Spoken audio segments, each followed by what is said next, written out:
It's 2025, and honestly, sometimes I feel like we're all just glued to our screens, right? Like more than ever before. Oh, yeah, for sure. Like I was just reading, the average person spends over 10 hours a day looking at screens, which is kind of wild. I Yeah, don't know about you, but sometimes I feel like my phone's like, I don't know, surgically attached to my hand, right. and it's exhausting. It is. You're not alone in feeling that at all. Really? Yeah, I think, that feeling of digital overload, it's something that we're seeing more and more of. Hmm. And there's a study that I saw recently that said that something like 75% of adults say that they feel overwhelmed by technology at least once a week. Wow, that's a lot. That's a huge number. It is. It's a big number. But there is some good news, right? Oh, yeah. It seems like there's a growing movement of people who are like pushing back against this like constant digital deluge Yeah. and like kind of saying, enough is enough and figuring out ways to get their attention back, their time back. That's right. And that's what we're diving into today, those Uh, hottest digital detox trends of 2025. yes. And you actually sent me a bunch of really interesting stuff. Oh, yeah? Research papers, case studies, even like a YouTube script outline. Hmm. And they all really kind of point to this growing need for balance in our digital lives. Yeah, for sure. So let's get into it. Okay, so like the first trend that really jumps out to me from everything that I sent you is this idea of intentional notification management. It Yes. seems like everyone's talking about this now. Everyone is. And what's interesting about it is, it's not about, going off the grid completely, ditching our devices, becoming a hermit. Right. It's about using technology in a more mindful way. And that starts with, taking back control of those pesky notifications, I think. Okay. And one of the research papers that you sent, it was really cool. It's from MIT. And it actually found that every time we get interrupted by a notification, it can cost us up to like 23 minutes of focus time. 23 minutes. Yeah, isn't that crazy? That is wild. That is wild. It's a lot. That adds up over the course of a day. It does. So like, what are some concrete steps that people are taking to manage this onslaught of notifications? So, one thing that comes up a lot in the research is this idea of doing a notification audit. Okay. So, think of it like spring cleaning for your phone. Okay. So you go through every app Hmm. and you ask yourself, do I really need to be interrupted by, a sound, a banner, a vibration every time something happens in this app? I think I'm guilty of just like hitting accept on all of the like default notification settings for every app I download. So I think we all are. I've unknowingly signed up for like the 24/7 interruption service. We have, yeah. So I think you're right. I think it's time for a little spring cleaning. But it's not just about turning off, those non-essential notifications from social media and all those shopping apps and all that, right? Yeah, that's right. It's also about being more intentional about the notifications you do allow, right? Okay. So, for example, instead of getting notified every time you get an email, maybe you just choose to be notified for messages from your boss or key clients. Okay, that makes sense. That makes a lot of sense. But let's be real for a sec. Yeah. Even if we like, we're super disciplined, we're Zen masters of turning off all notifications. Uh-huh. There's still that temptation to constantly check our phones. Oh, yeah. It's like, I don't know, it's like an itch that we can't scratch. I know. How do we deal with that? Well, one thing that can help is to actually schedule specific times in your day to check your notifications. Okay. So instead of constantly being reactive to every ping and buzz, you just set aside specific windows, maybe 2 or 3 times a day to batch process your messages. Oh, so like almost like you're creating like digital office hours for yourself. Yeah. So you're not constantly on call. Yeah, that's a good way to put it. You show up at the designated time, you deal with everything, and then you move on with your life. Exactly. And during those off hours, you can make use of the do not disturb feature Right. or the focus modes on your phone. Oh, yeah. It's like putting up that virtual do not enter sign for your mind. Okay, so we've tackled the notification beast. Yes. What's next on our digital detox journey here? So the next trend that's really emerging is all about moving from kind of mindless scrolling Mm-hmm. to mindful tech consumption. Okay. It's a subtle shift, but, it can make a world of difference. Okay, I'm intrigued. So what does mindful tech consumption actually look like in the real world, Yeah. Like are we talking like meditation apps and like, digital Zen gardens. Not quite, no. It's more about being present and intentional with our tech use. And one of the sources that you sent, it was a book by Nir Eyal. And it had this really great tip that I love. He suggests asking yourself one simple question before you even unlock your phone or open an app. Oh, okay. Okay, I'm ready. I'm ready. What do I want to achieve by doing this? Okay, so it's almost like you're setting an intention for your tech use You are. instead of just like mindlessly falling down the rabbit hole. Exactly, yeah. Are you looking for specific information? Do you want to connect with a friend intentionally? Or are you just, kind of bored and looking for a quick dopamine hit? Oh, the boredom scrolling. Yeah. Boredom scrolling. I think that's what I'm guilty of a lot of the time. Yeah, I think we all are. It's so easy to just like pick up your phone and just start scrolling without even thinking about it. Yeah, and the research talks about this other really interesting tool for combating that boredom scrolling. Time boxing. Have you ever tried using like a timer to limit your time on specific apps? I have, and I gotta say, it's tough. It's hard, right? It's really hard. It's like those apps are designed to be addictive. You start scrolling and then like suddenly an hour's gone. It's true. They are designed that way. Like the algorithms behind these platforms are meant to keep us hooked. Yeah. Which is why it's even more important to set those boundaries. Even if it's just, 15, 20 minutes at a time. You're basically retraining your brain to be more present, more intentional. Okay, I'm starting to see how all of this kind of fits together. It's like this layered approach to digital detox. It is. So first we tackle those pesky notifications. Yes. Then we start to cultivate this more like mindful way of using tech in general. And then that third layer of the cake, so to speak, is all about finding that balance between technology and nature.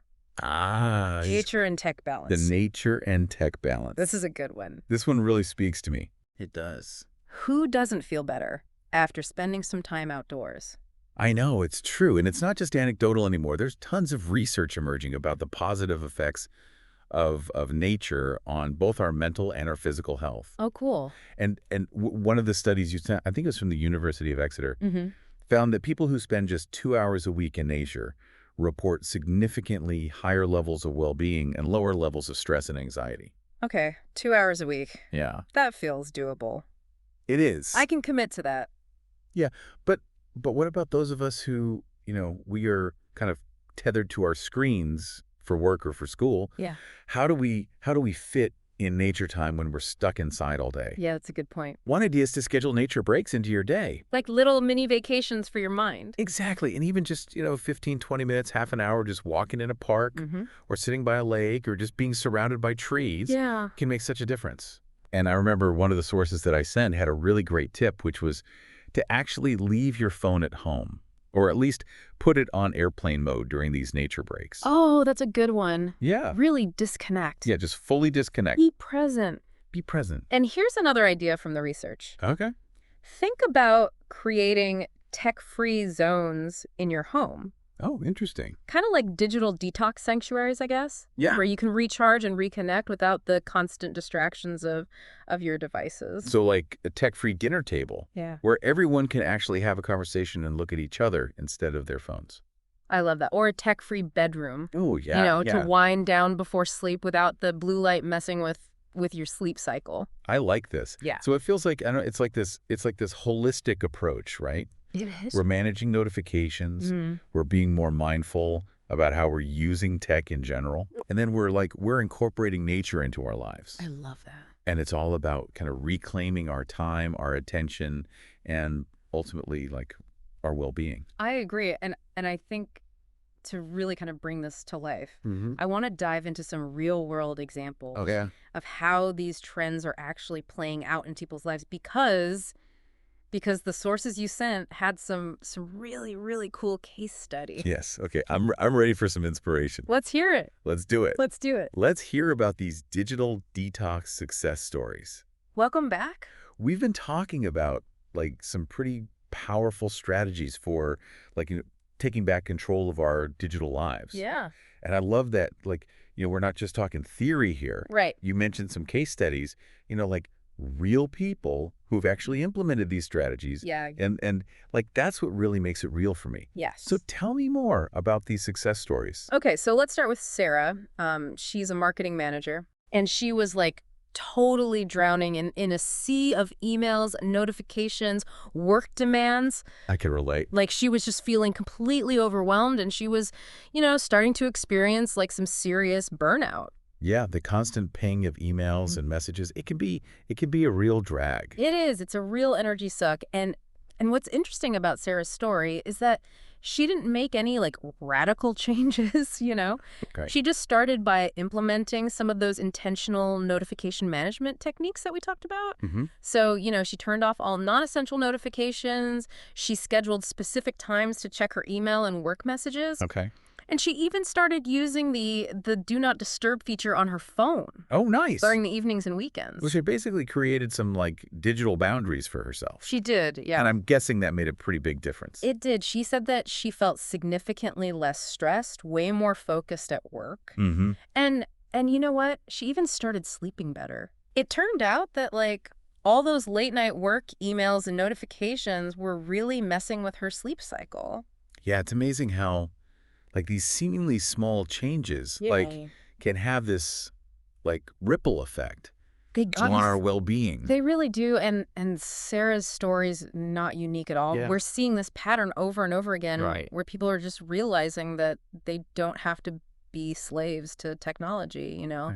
They can choose to use it in a way that actually supports their well-being, not depletes it. Okay, that's one inspiring story. But what about social media? Yes. I feel like that's, like, especially for, like, younger generations, like, It's a big one. that can be a real black hole of time and attention. It is. So do you have any case studies that address, like, that particular beast? Absolutely. So we have Mark, who's a college student, Okay. and he was spending like hours every day scrolling through social media, just constantly comparing himself to others, feeling inadequate, and he was just struggling with like a general sense of unhappiness. Oh, yeah, the comparison trap. That's a tough one. It is. It's so easy to get caught up in, the highlight reel that people present online. All right, the perfectly curated lives, yeah. And for Mark, it was really starting to like impact his mental health. Yeah. So he decided to try out some of those mindful tech consumption strategies that we talked about. Okay. So he started by like setting intentions before he even opened a social media app Okay. and asking himself like, what am I hoping to get out of this? Mm-hmm. Am I connecting with friends? Am I looking for inspiration? Or am I just mindlessly scrolling because I'm bored? That is such a good question to ask. Yeah. Like, I think we could all benefit from a little more intentionality around social media. I agree. And he also started using timers to limit his time on these platforms. Okay, but did he actually stick to the timers? I know. It's so easy to, like, get sucked in and then suddenly, like, an hour is gone. He said it wasn't easy at first, but he found that the more he practiced setting those boundaries, the easier it became. Okay. And the results were actually pretty remarkable. Like he started feeling happier, more connected to his real life friends, less anxious about, all the social media comparisons. Wow, that's awesome. And he even started spending more time like pursuing his hobbies and interests. That's great. Yeah, it's really a testament to the power of mindful tech consumption. It is.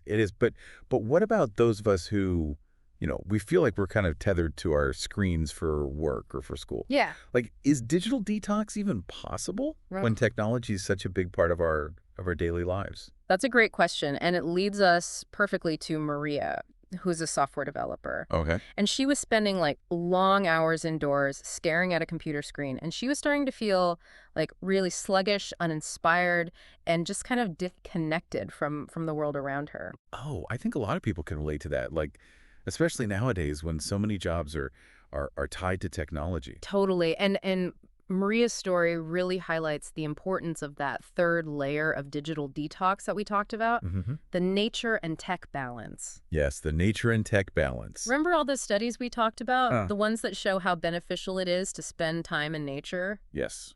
Well, Maria decided to put those findings to the test. Okay, tell me she didn't quit her job and, like, move to a remote cabin in the woods. No, she didn't go that far. Yeah. But she did start incorporating regular nature breaks into her routine. Okay. So she started going for walks during her lunch break and after work. Very cool. And here's the key.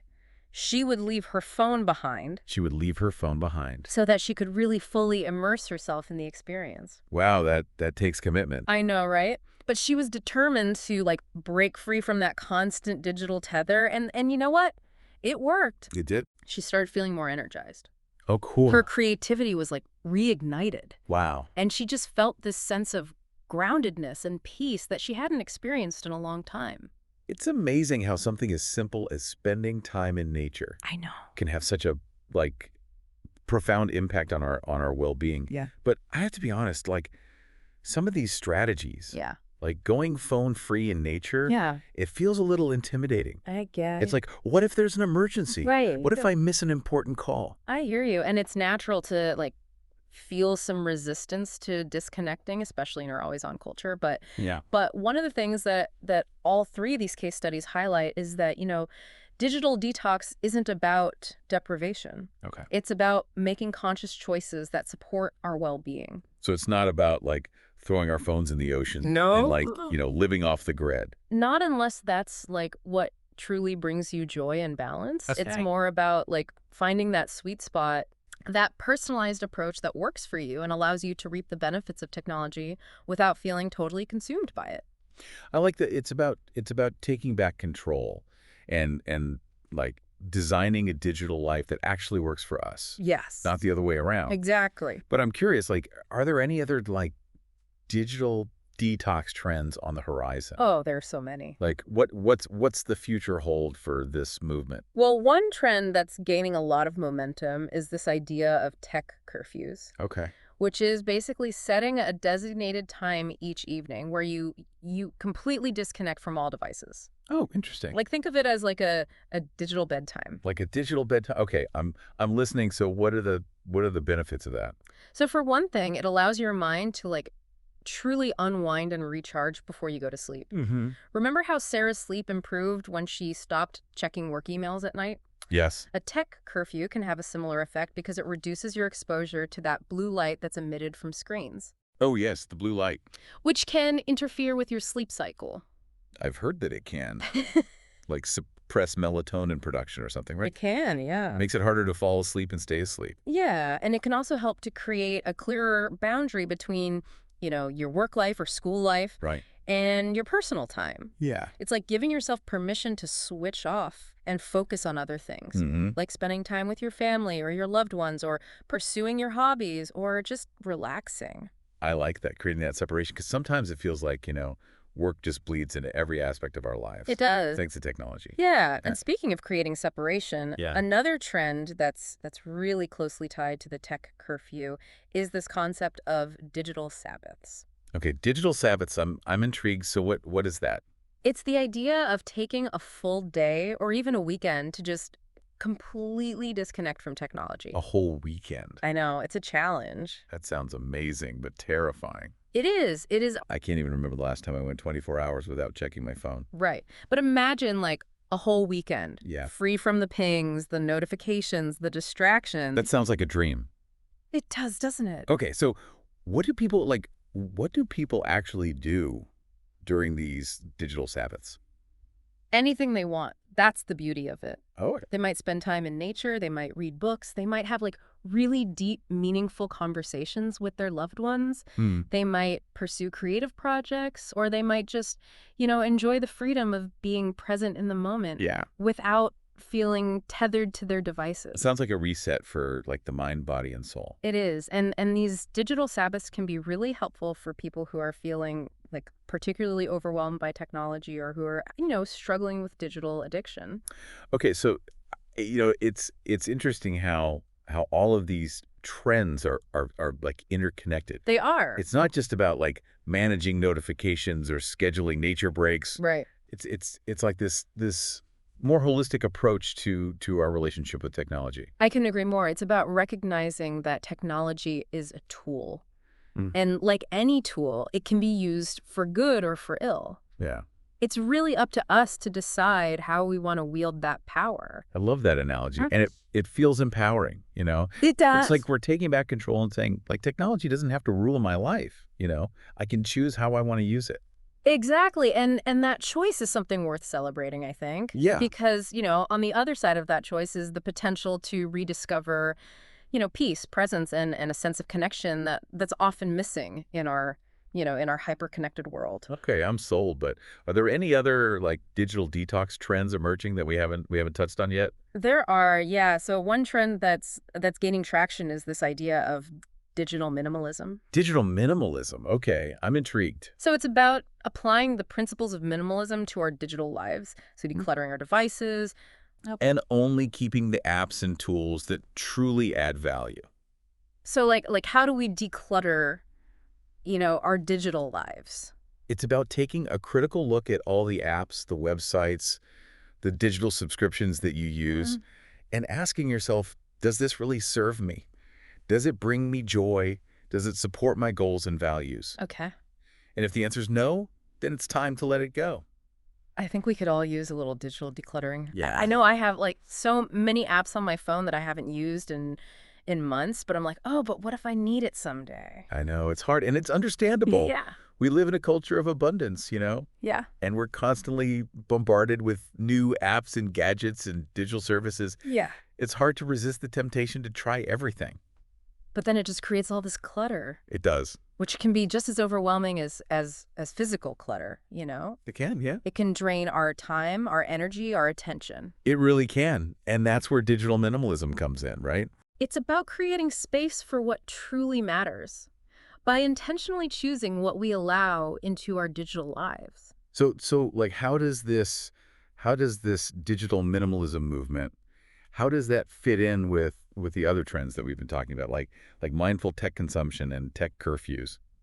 It's all part of the same journey, really. It's about shifting our mindset Okay. from like more is better Hmm. to less but better. Okay, I like that. It's about being really intentional with our technology choices and using it in a way that aligns with, our values and priorities. So it's not just about like disconnecting from technology. Right. Yeah. It's also about like reconnecting with ourselves Yes. and with what really matters. That's right. And that's what I think makes this whole digital detox movement so powerful. Mm-hmm. It's not just about changing our habits, it's Oh, about changing our mindset.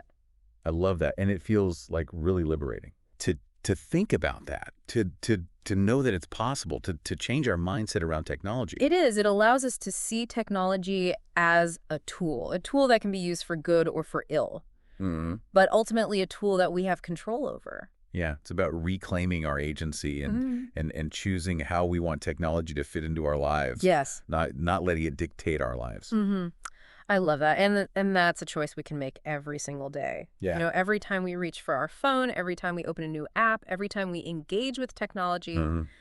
we have an opportunity to make a conscious choice. This whole conversation's been so eye-opening for me. It's like Yeah. we've gone beyond like just digital detox We have. and into like this deeper exploration of like, our relationship with technology. I think so. And that's ultimately what it's all about, isn't it? Yeah. It's not just about disconnecting from technology. It's about reconnecting with ourselves, with our values, Yeah. with what truly matters in our lives. It's about finding like this sense of balance and purpose Yeah. in a world that's just constantly trying to distract us It is. and pull us in like a million different directions. I agree. So I think we've covered a lot of ground today. We have. We've explored the latest digital detox trends. We've delved into the psychology behind, this digital dependence that we all kind of feel, and we've shared some really practical strategies for creating a healthier relationship with technology. Yes, and I hope our listeners feel, inspired and empowered Yeah. to embark on their own digital detox adventures. Absolutely. And remember, it's not about perfection. Yeah. It's about progress. It's about making small, intentional changes that add up over time. So as we wrap up this deep dive into digital detox, Yes. I want to leave our listeners with one final thought to ponder. Okay. Okay. What small step can you take today to create a more balanced, more fulfilling relationship with technology? Yeah. Maybe it's turning off those non-essential notifications, Yep. or maybe it's scheduling a tech-free hour, or maybe it's just taking a few moments to, like, breathe deeply Yeah. and appreciate the world around you. That's beautiful.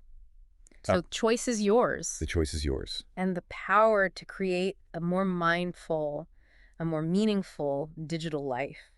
is within your grasp. Yes. Thanks for joining us on this journey. We've talked about a lot of strategies, for kind of managing our digital lives, Mm-hmm. like setting boundaries and scheduling tech-free time, Right. decluttering our devices, all that stuff. Yes. But I think one of the things that really struck me from all the research that I sent over Yeah.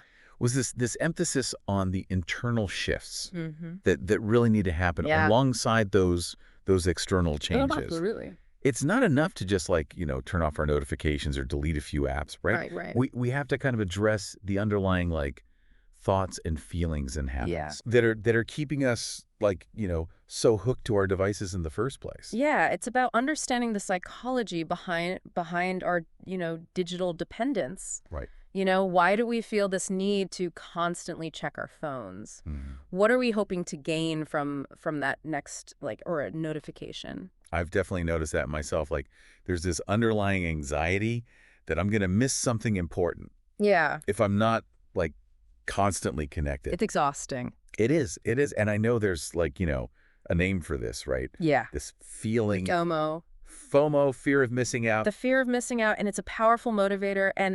And these social media platforms, they're designed to exploit that fear, right? Right. By creating this constant stream of updates and notifications and content that just makes us feel like we need to be constantly engaged. It's it's not even our fault. I know. It's these platforms are engineered They are. to keep us hooked. They are. But it's not just FOMO, right?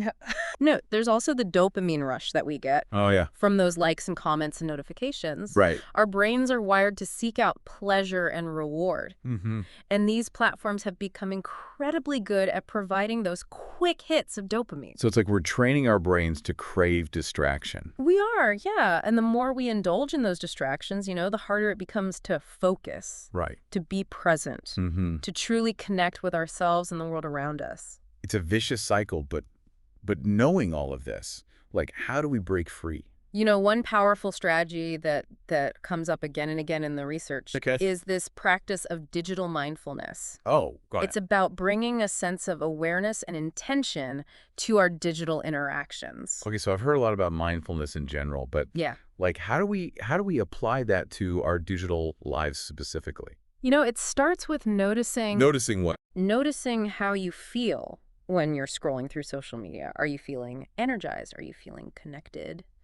Or are you feeling drained and anxious and inadequate? Mm-hmm. Noticing how your body reacts when you get a notification.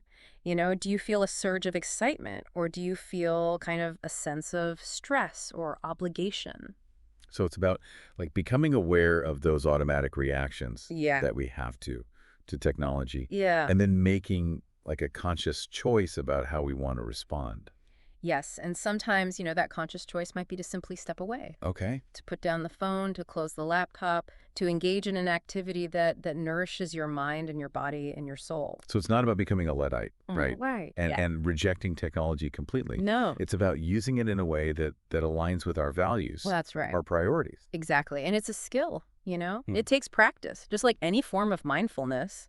But the more we practice, the better we become at recognizing those patterns of digital dependence and making those conscious choices that support our well-being. Okay, so awareness is a big part of it. Yeah. But what are some other internal shifts Yeah. that we can make? So one important shift is to really examine our beliefs and assumptions about technology, Okay.